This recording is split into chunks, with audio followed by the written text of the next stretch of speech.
There's nothing like being the first boat out on the water, heading out for a day of fun with friends or family. Trailering gives us an added bit of freedom, offering a bigger slice of paradise. It might be just down the road a piece, or it could be all the way across our great nation. There's no great secret to trailering. It requires a little training and practice, some attention to details, and a fair share of common sense. First of all, make sure that you have the right hitch and ball. Your dealer can advise you on the proper equipment and towing capacity you'll need for your tracker boat and trailer, including the right ball size for your rig. If you have a removable drawbar, make sure that the lock pin is in place, and while you're down here, make sure that the nut on the bottom of the ball is tight. Some trailers are equipped with a swing-away tongue to allow it to fit in a garage better. If your trailer is equipped with a swing-away tongue, now's the time to swing it into place, lock it, and pin it.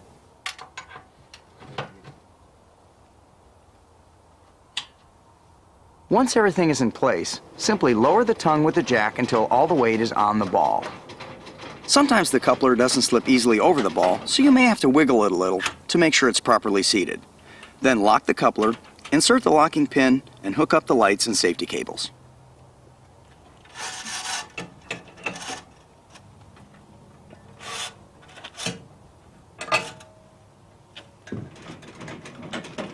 Raise the jack until it's off the ground, swing the wheel back to the trailering position, and make sure it's locked into place. It's a good idea to have the dolly wheel point aft, toward the back of the boat. Less chance of catching or snagging. You should create your own checklist to use before heading out to the water. At least these items should be included. Ball and coupler tight? Check. Trailer wiring connected and all lights working? Check. Coupler locked and pinned? Check. Safety cables or chains? Check. Trailer jack up and locked in place? Check. Tire pressure? Check. Bearings greased? Check. Lug nuts tight? Check. Transom saver? But if you have no transom saver, verify lower unit ground clearance. Check. Front and rear tie down secure? Check. Boat key? Check. And of course, drain plug? Check. Lastly, before you head out, make sure all your gear is stowed properly so it won't blow out. This includes making sure the bimini top, if you have one, is inside its cover and secured in a low or trailering position. Okay, now we're ready to head out. If you decided you need gas, now's the time to plan a stop along the way. It's best if you can choose a place where you can always pull ahead and not have to back up. Watch your clearance as you pull up to the pump. Use those rearview mirrors. Consult your owner's manual for the proper fuel octane for your engine. Never use a fuel that contains more than 10% ethanol. Higher levels can dissolve internal components in some marine engines and can void your warranty. Once you have determined the correct fuel, common sense comes into play again. Make sure the car engine is off, trailer lights are off, and no one is smoking nearby. Then open your fuel cap. Make sure it's the fuel cap, not a filler for water or oil, and insert the nozzle. Be sure the nozzle is in contact with the filler tube before pumping gas. This will eliminate the possibility of static sparks.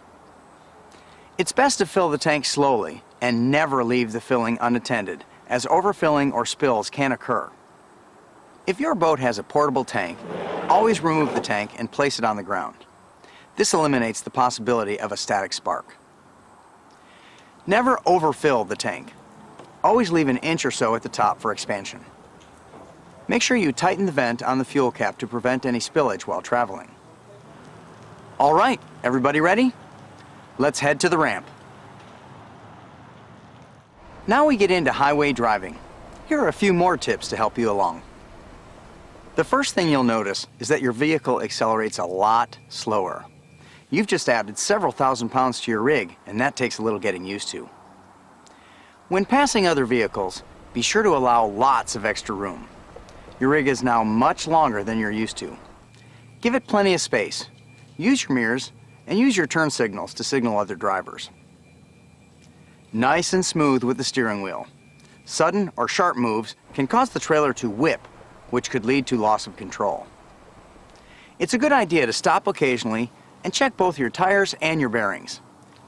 While both tires and bearings will normally be warm to the touch, they should not be hot. Ouch! Excessive heat means something's wrong. Have it checked at the nearest service center before continuing on your journey. Remember what I said about a little training and practice? Here's a guy that needs lots of practice. A crowded ramp is not the place for this. If you're not sure of your ability, find a vacant parking lot, get an observer, and set up some cones to practice with. You'll learn that you have to swing wider than usual for your trailer to clear curbs, obstacles, and pedestrians. Practice until you're comfortable with it. Ready to try backing up? Here's a trick that'll help get you started. Place a small piece of tape on the bottom of the steering wheel. As you begin to back up, move the tape in the direction you want the trailer to go. Small moves at first, nice and slow. You'll have to get used to using your mirrors, as your rear vision is partially blocked by the boat. Watch your observer and follow his instructions. If you hear him scream, "Stop!" you've probably done something wrong. Practice until you're comfortable. In the process, you'll also get a feel for the effect of the added weight, both in stopping distance and acceleration. Now we're practiced, fueled, and ready for the launch ramp. Never block a ramp while you're preparing your boat for launch. It's discourteous to others. Here's that common sense thing again. Let's call it ramp etiquette. Always pull to the side. There's usually a staging lane designated for you to use while you're getting ready. While prepping for launch, get in the habit of doing things the same way every time. Walk towards the trailer, disconnect the trailer lights, release the front tie down, but not the winch strap. The front tie down is either a short chain or strap that's attached to the trailer and is there as a backup safety to the winch. Release the aft tie downs and remove and stow the transom saver. And of course, check the drain plug. If it's not in already, put it in and make sure it's tight. Releasing the winch cable at the top of the ramp could cause your boat to part company with the trailer on a steep ramp. Very embarrassing and could cause lots of damage and delays. Prep a long dock line to avoid that embarrassing swim when your boat sails off on its own. If you're launching by yourself, attach a bow line that's at least twice the length of the boat to the bow and tie or loop the other end to the trailer winch stand. It may also work to tie to the dock, just give yourself plenty of slack.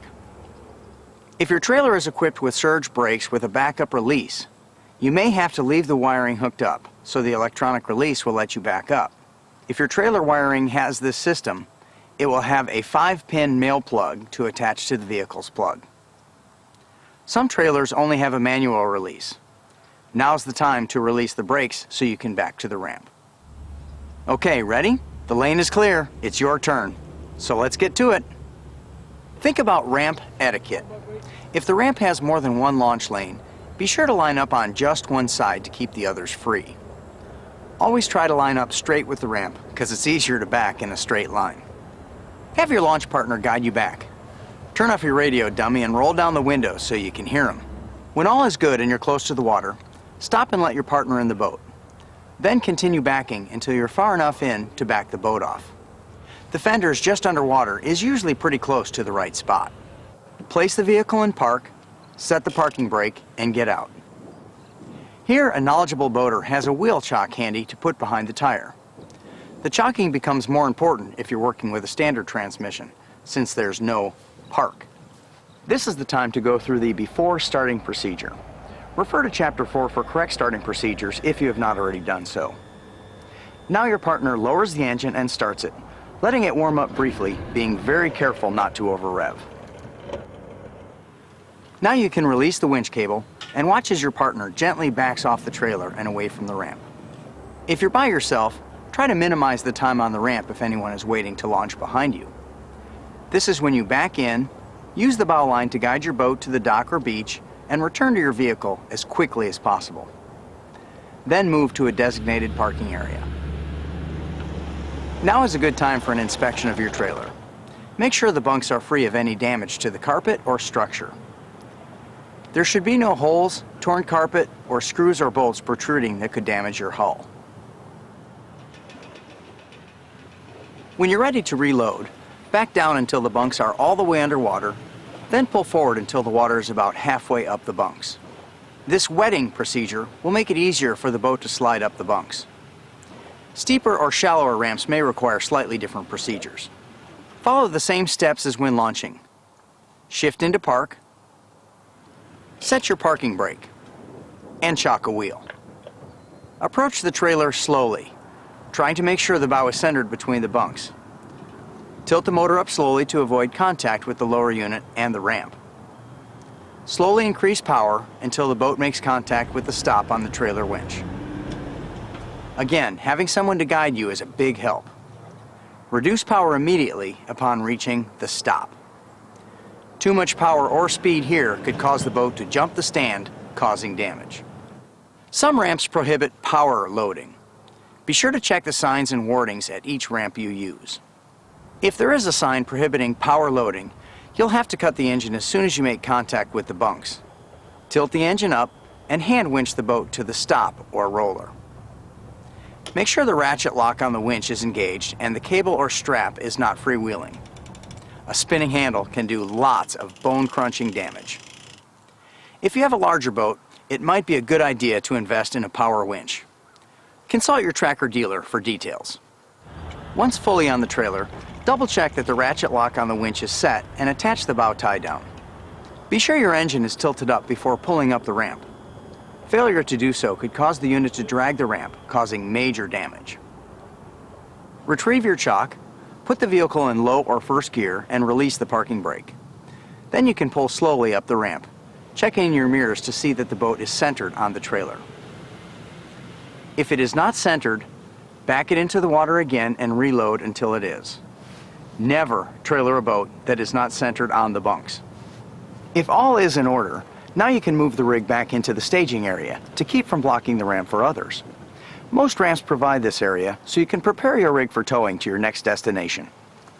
Again, place your shifter in park and apply the parking brake. If you're on a slope, place a chock on the downhill side of a wheel. Begin by preparing the boat for trailering. All gear should be stowed in a latched or locked compartments and the bimini top covered and lowered to its trailering position. Remember Murphy's Law, anything that can blow out will blow out. Begin at the rear of the boat. Replace the tie-down straps and motor transom saver. Remove the drain plug and stow it where it's easily accessible for next trip. Move forward and check the winch to be sure the boat is against the roller or stop and the ratchet lock is engaged.